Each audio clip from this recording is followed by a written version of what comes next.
We were politely refused admission at the castle. Such an unexpected turn. Alas, my official writing request was unsuccessful too. I received an apology note, a blank guest card, and a picture. Therefore, we were obliged to leave Mayhorn, at least until I search for other connections or find proper authorities to talk to. We're leaving for Darrington tomorrow, and after that I want to visit Summerhill, hoping to find any information about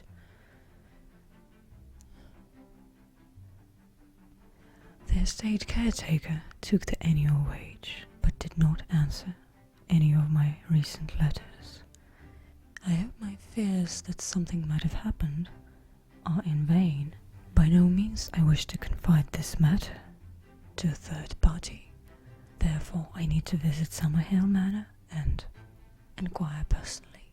As for the enigmatic book, the writings vanished.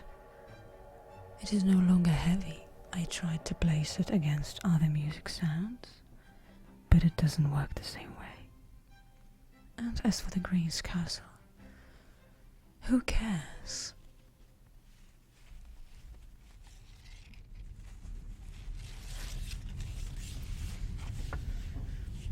This picture was dated 1859, which means the club had been established before my birth, and this contradicts all my assumptions. Vita Somnium Breve was their official name, or is their official name. They call themselves the Order of the Sleepless, an aristocratic gathering of scientists, inventors, historians, researchers of all kinds. And I believe my father occupied a position of great importance in the order, as they had been gathering not only at Lord Green's but in our ancestral estate as well. Not in Darrington, but at Summerhill. A wonderful, charming retirement I plan to visit soon with you. It was my mother's dowry. After her death, my father became involved in expeditions and trips with the members of the club. I've never seen them so overwrought. After they'd come back from a Cairo expedition, a large rock fragment was brought all the way from Egypt. The order's gatherings became more frequent, which was nice. I liked those times. Blissful. Prying into their meetings was one of my favorite games. I remember wherever the assemblage took place, they always had a carafe on the table in the main room, and cups for each member. It was some sort of a ceremony. Once I sneaked in after the gathering occurred and took a sip from one of the goblets, and I was scolded for my horrid conduct and told to never do this again. How preposterous. It was just water. Regardless, I think that piece of rock is the reason of my father's disappearance. I'm almost sure.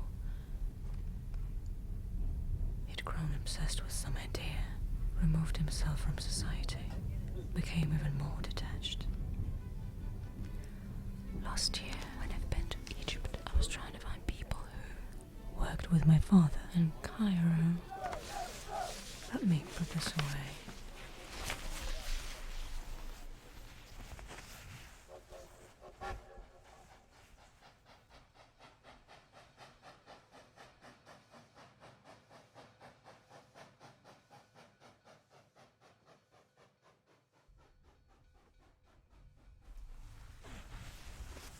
I thought maybe we could reach something later.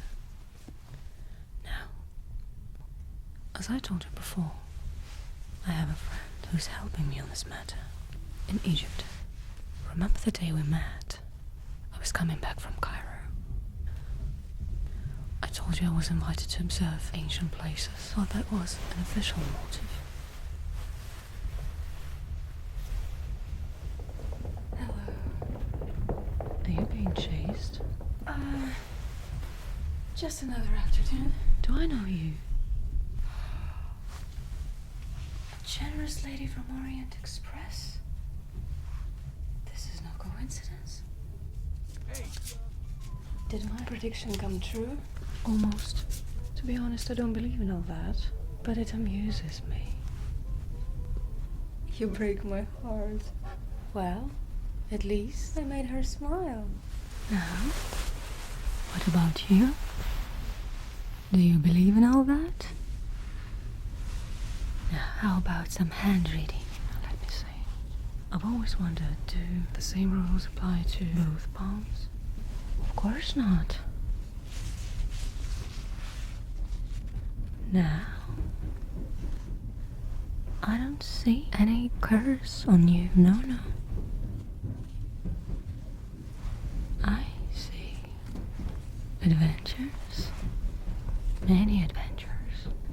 Voyages. Travelings. Some very special travelings. Yeah. Now, very interesting. Is this a lifeline?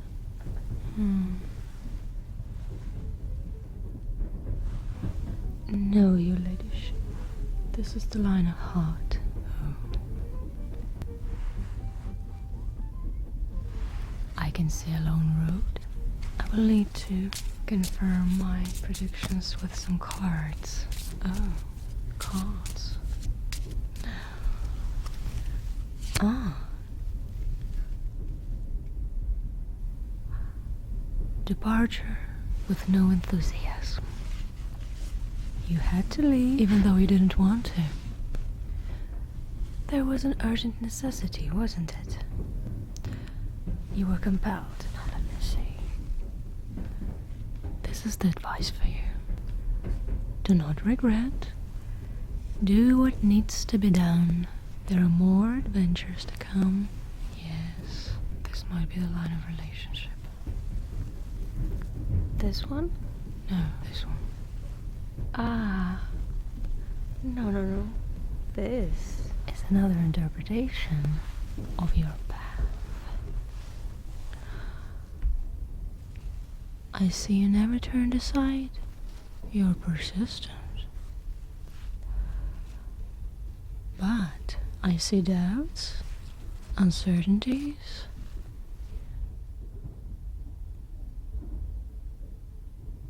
You don't know which way to choose, even though you've been choosing it right before. Follow your heart. Trust the hunch, not the head. No, I know you've done this in your past. It never failed you. Do this again. Let me see again. I see you amongst very powerful people. I see honored and respected. This is a mighty group of people.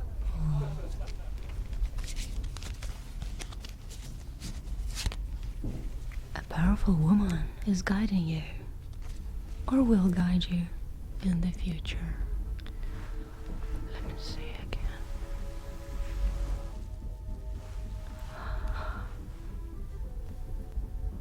I see that you will find a few hidden treasures. Every next treasure is better than the previous one. But from the first sight, it will not look like a treasure at all. When you find it, don't even think of hiding it. Put it in a prominent place. Make it visible. This will secure it. Now I see trials, difficult tasks. I see you tackling a problem that has its roots in the distant past. Yes. A very complicated matter.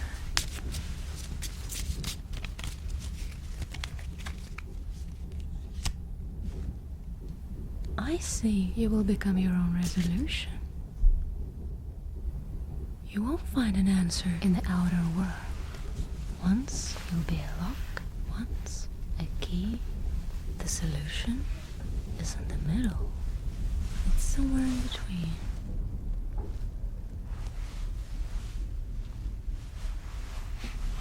I can't say anything else about this one.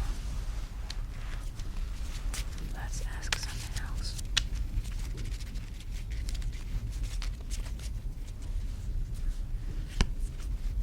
Know how to govern your heart, but the stronger you become, the steadier it beats. Know that you're ready. You have the knowledge and experience and strength. No doubt. No. What else? Do not tell anybody about the plan you've been cultivating in your heart and mind. No one. If you find yourself in a difficult situation, remember, don't tell lies, but you do not have to tell the truth. May I have a card too? Well, sure. The coffin. Oh, goodness. It doesn't mean what it shows. This is a transition card. Don't fear the changes that will come. This is a journey. You don't know what will be revealed to you, but you will have an answer. I will need to go now. I will probably pay you another visit.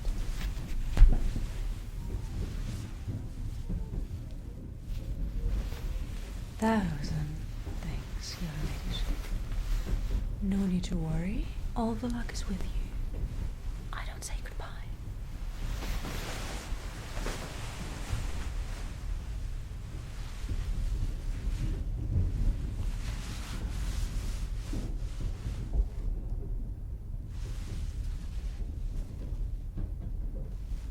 Well, how are you feeling?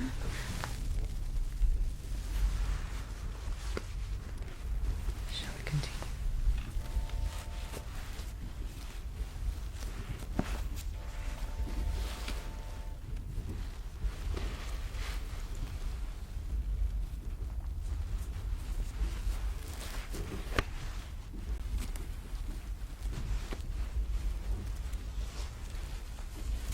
So it's Emily Bronte, Jane Austen, Zhuangzi, some fairy tales.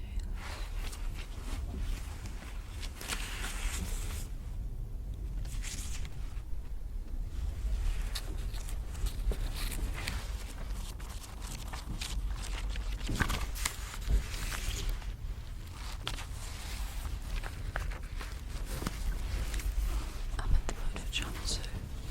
What about you? Shall we read some Chinese wisdom?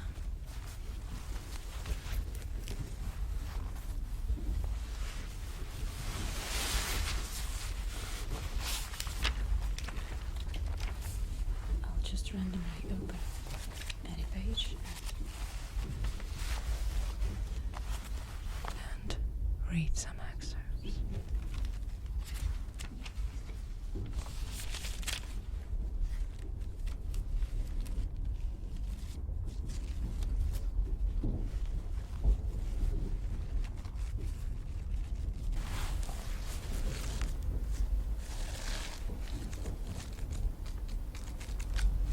I'm just hoping to find a butterfly story.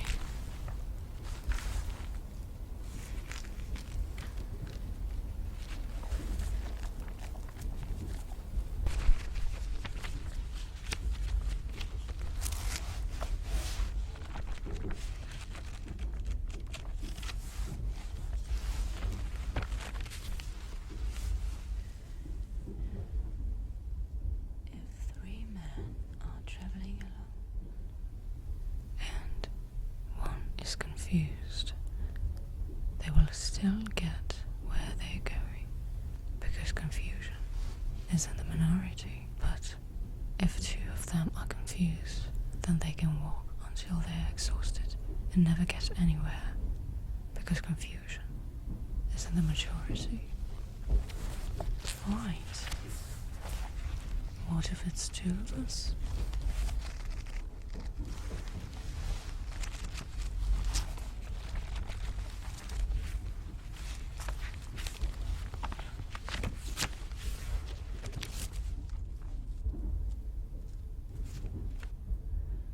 What's next? Easy, said to Shansei. The king of Wei gave me some seeds of a huge gourd. I planted them, and when they grew up, the fruit was big enough to hold 5 piculs. I tried using it for a water container, but it was so heavy I couldn't lift it. I split it in half to make dippers, but they were so large and unwieldy that I couldn't dip them into anything. It's not that the gourds weren't fantastically big, but I decided they were of no use, and so I smashed them to pieces.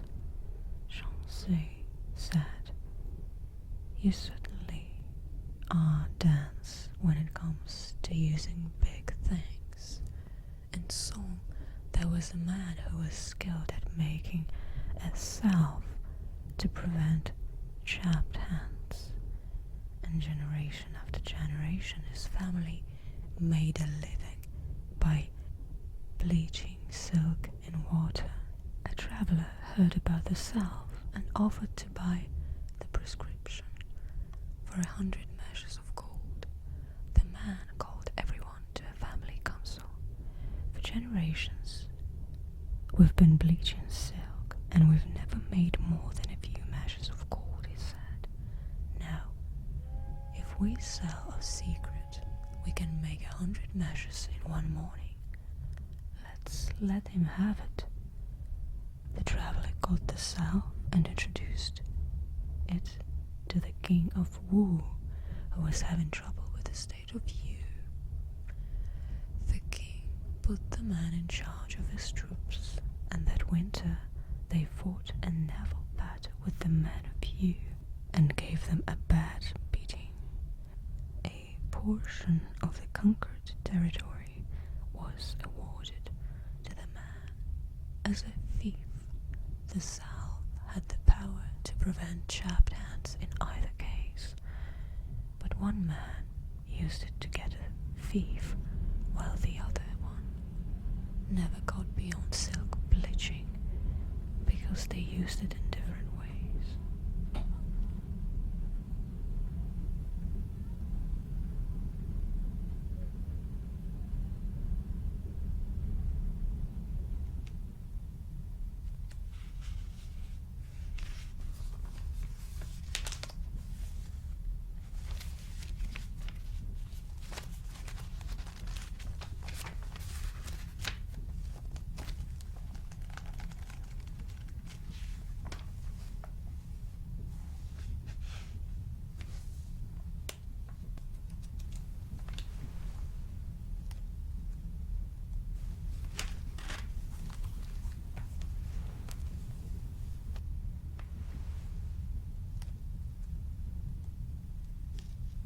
The swamp pheasant has to walk 10 paces for one peck and 100 paces for one drink, but it doesn't want to be kept in a cage.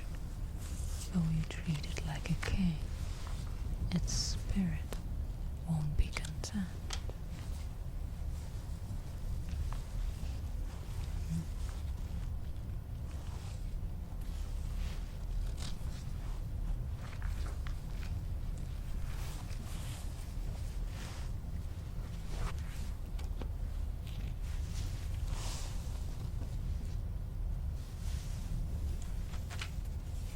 Men claim that Mao Chang and Lady Li were beautiful, but if fish saw them, they would dive to the bottom of the stream.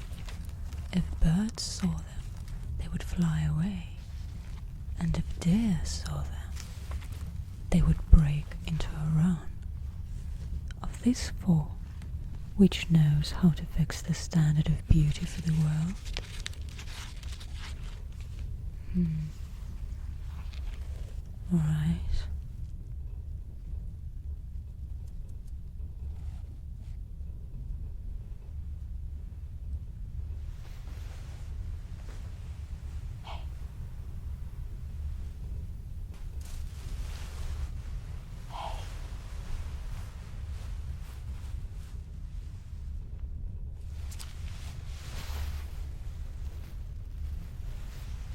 Yes. Be careful with your friend. What are you talking about? I know what I'm talking about. Your companion lives in 3 worlds at the same time. I don't understand. I just have to give you a warning.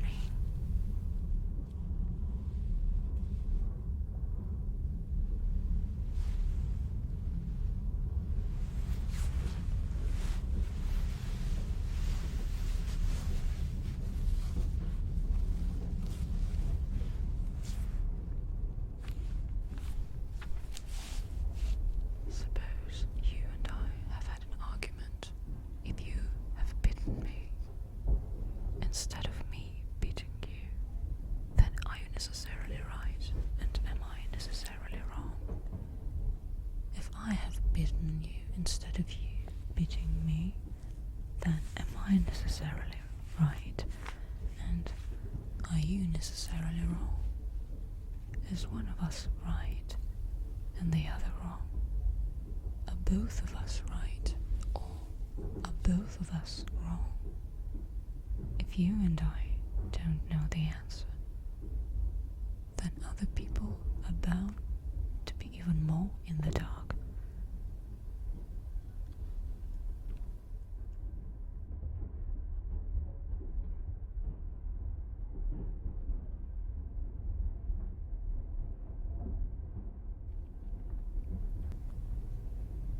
Carpenter She went to G, and when he got to Crooked Shaft, he saw a serrate oak standing by the village shrine.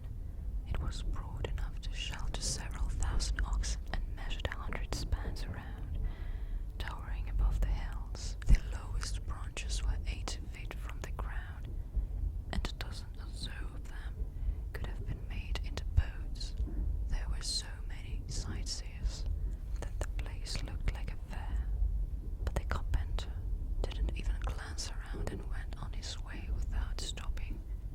His apprentice stood staring for a long time, and then ran after Carpenter She and said, "Since I first took up my axe and followed you, master, I have never seen timber as beautiful as this. Look, but you don't even bother to look, and go right on without stopping. Why is that? Forget it. Say no more," said the carpenter. "It's a worthless tree. Make boats out of it, and they'd sink. Make coffins, and they'd rot in no time. Make vessels, and they'd break at once. Use it for doors, and it would sweat sap like pine. Use it for posts, and the wolves would eat them up. It's not a timber tree. There's nothing it can be used for. That's how it got to be that old." After Carpenter She had returned home, the oak tree appeared to him in a dream and said, "What are you comparing me with? Are you comparing